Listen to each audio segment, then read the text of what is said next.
Hi, my name is Herman Konings.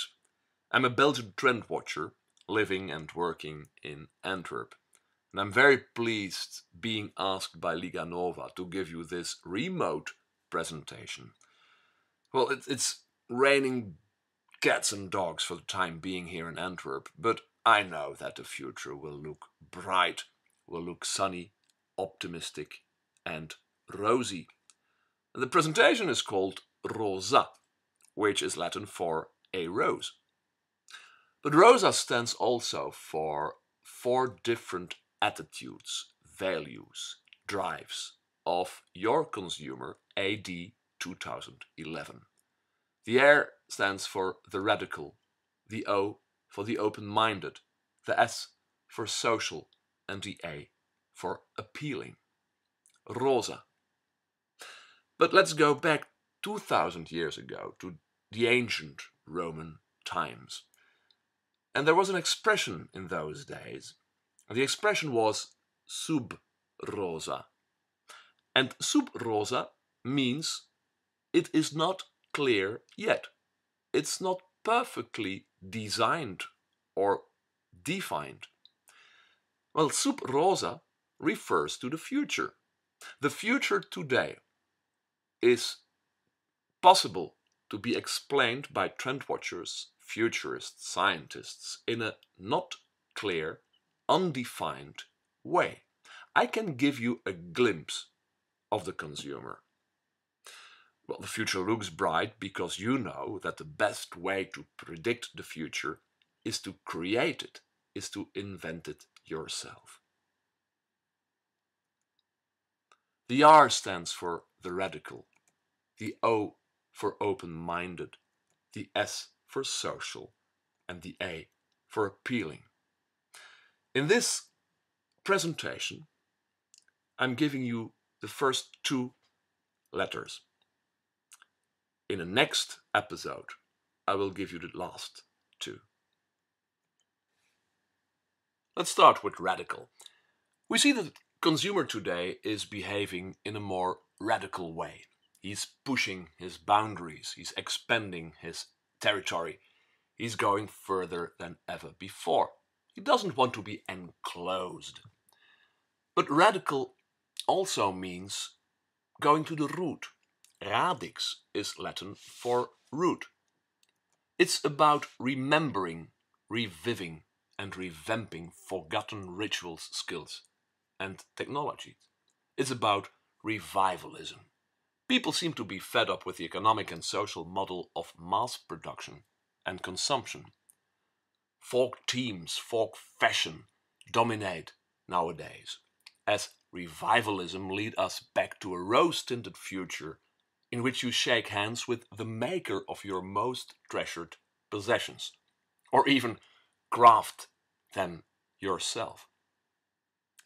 Revivalism is about consumers in major markets worry that the benefits of globalization, such as greater choice, cheaper clothes, and food, have ended. As a result, they are increasingly interested in local matters. Let's have a look to some examples.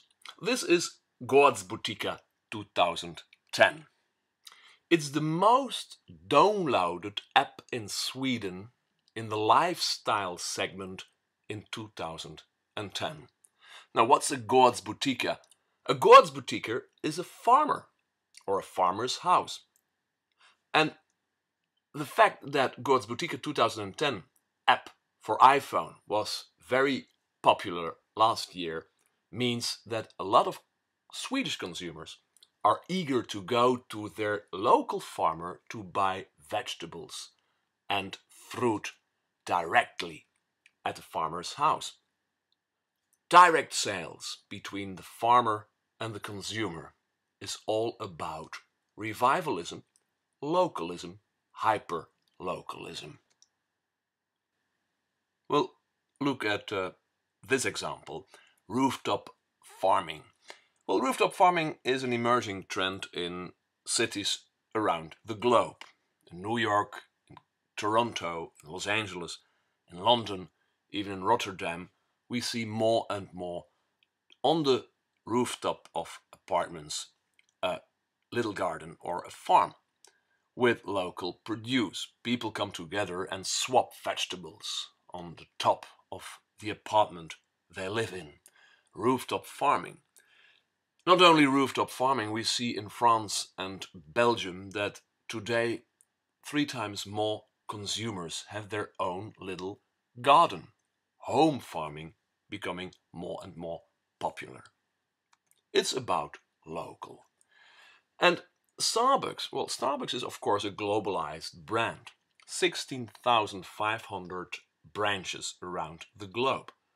But people more and more get fed up of the predictability of Starbucks. Starbucks gets so predictable. And it's a shame, because we love Starbucks. It has this non-fast food feel. You can have a nice cup of coffee or tea in a nice atmosphere, but it's so predictable.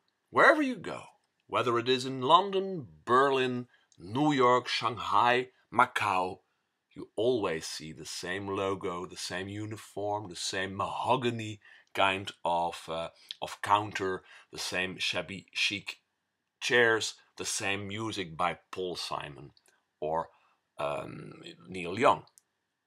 It's so predictable. Why don't you give it a local touch? The consumer asked Starbucks in 2009. A lot of emails got in, and Starbucks started in 2009 to rethink the Starbucks concept. In Seattle, we have now 2 new concepts of Starbucks. If you go to the Roy Street or the 15th Avenue, you'll find a Roy Street coffee and tea local hangout inspired by Starbucks. The same at the 15th Ave E, number 328.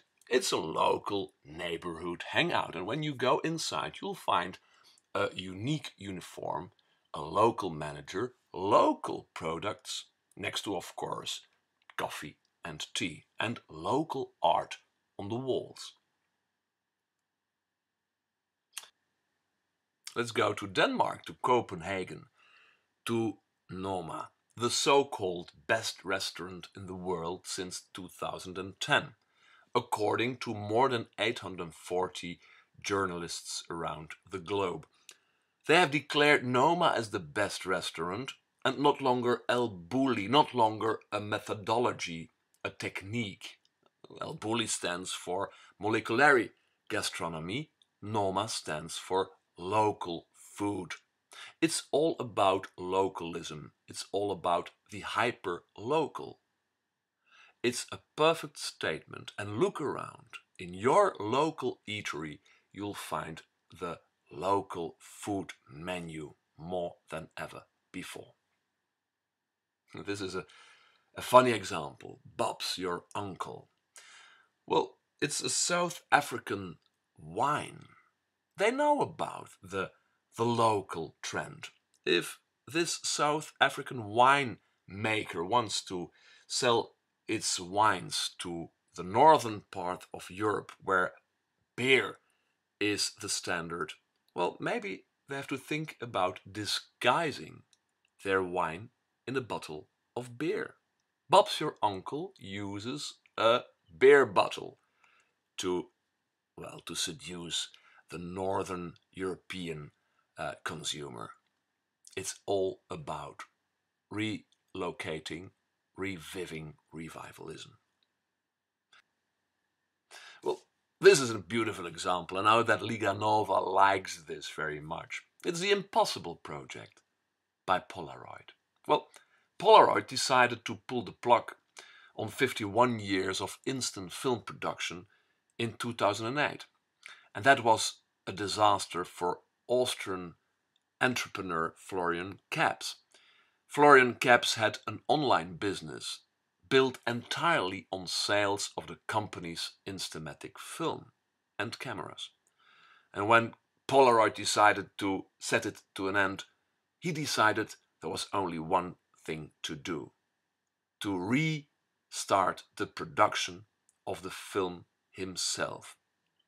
So he convinced 10 of Polaroid's most talented and experienced engineers and chemists to work with him to raise funds and to restart the machines. Against the odds, monochrome and color instant film production, who began in March 2010, immediately took off. The fledgling company sold more than 500,000 packs in its first year, so they could hire another 26 staff. And today it's one of the most living examples of revivalism. When we're talking about revivalism, radicalism, rooting, it's not about back to basics. We must understand that the consumer today is happy with innovation and a technology-driven society. But he also longs for a counterbalance, for antidote. It's about forward to basics, not back to basics. Yes, he wants a simpler life. There is this cacophony of info noise of today's always-on world, and the consumer finds it increasingly hard to concentrate. He wants a simpler life, but not a life of the ancient times. He wants to be part of the future, but with reference to the past. This is the Velux iPad Entertainment Dock. It's made for an iPad. You can watch television on your iPad in this device. And look at this. Forward to basics. The USB typewriter.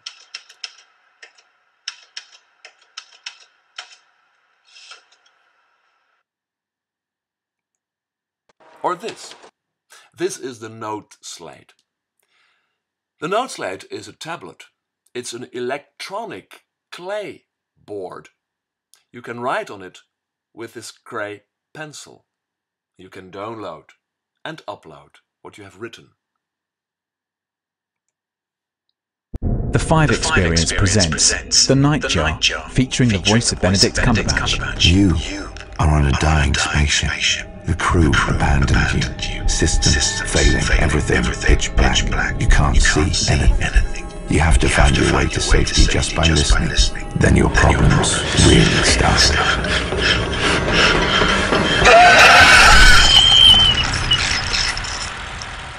Download now for free from the App Store. Wow. Well, this is Wrigley's 5-gum, asking the consumer to reinstall the 4 forgotten senses. The last 10 to 15 years, we were overstimulated by the visual. We were trapped in a visual world. But what about the taste, the smell, the touch, and the hearing? This app, made as a game application for iPhone by Wrigley's, is only available, unfortunately, in the United Kingdom.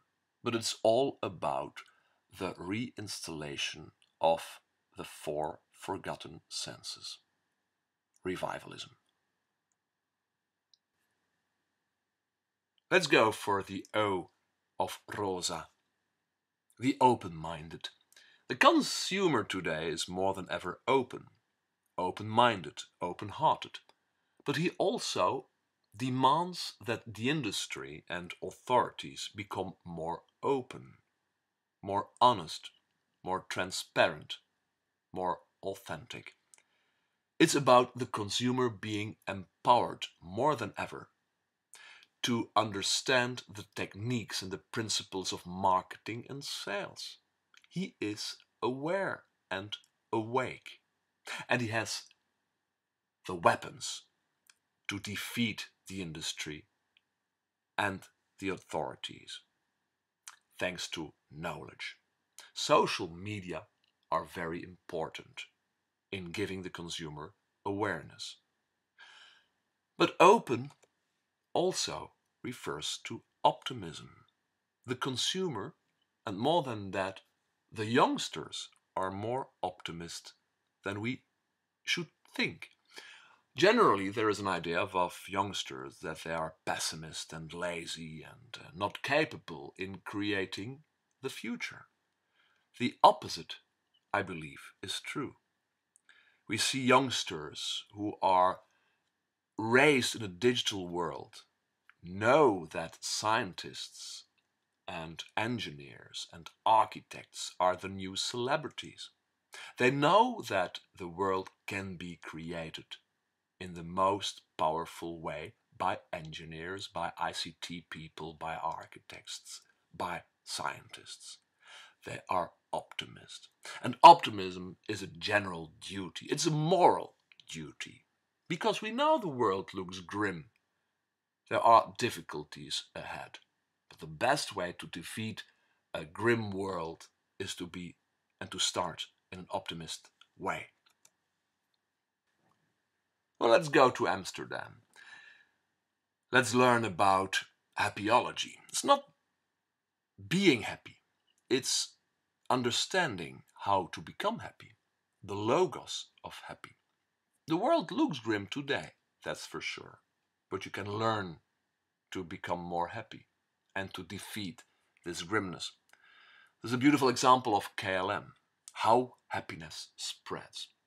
If you go to Amsterdam, to Schiphol, and you're waiting on a KLM flight, a KLM plane, you will receive by one of the co-workers of KLM a little present.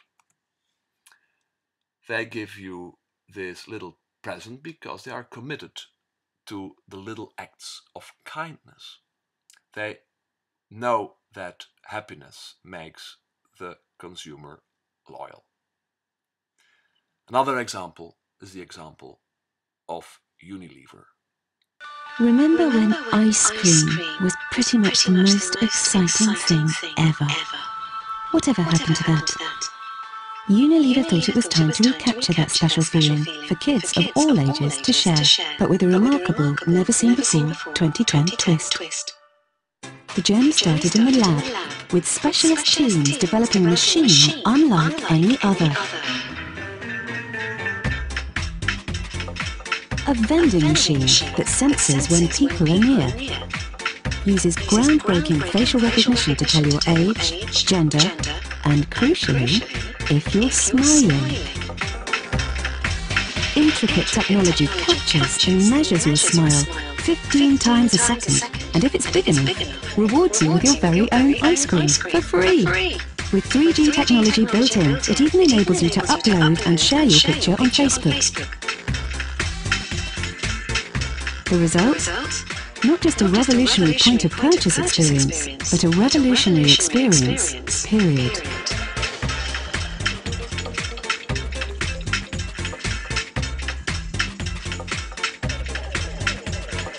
An ice cream van for the digital age. A machine, sure, but one that captures, stimulates, shares and spreads the most powerful and most human emotion of all. Share happy. Well, the nice thing of this joint between the Massachusetts Institute for Technology and Unilever is that when you look to the clip, you could only discover one child in the beginning of the clip. The rest were 20-somethings, 30-somethings, 40-somethings, and 50-somethings being surprised of this happy share vending machine. Happyology. To end up this presentation, I'm giving you a last example that is part of the open-hearted orientation of consumers. It's about meaning. It's about meaning being the new currency. Let's have a look at this example of the minibar for the mind. It's an initiative of the School of Life in London and Morgan Hotels in London. Well, instead of putting a little chocolate or a rose on the pillow of a bed in a room of a Morgan hotel. Morgan hotels started last year to put little booklets, little conversation starters kits on the pillow of a bed. Collected thoughts, having some ideas about the spiritual world. It's also about optimism and the open-heartedness, thinking in a positive way about your life, about society. The minibar for the mind.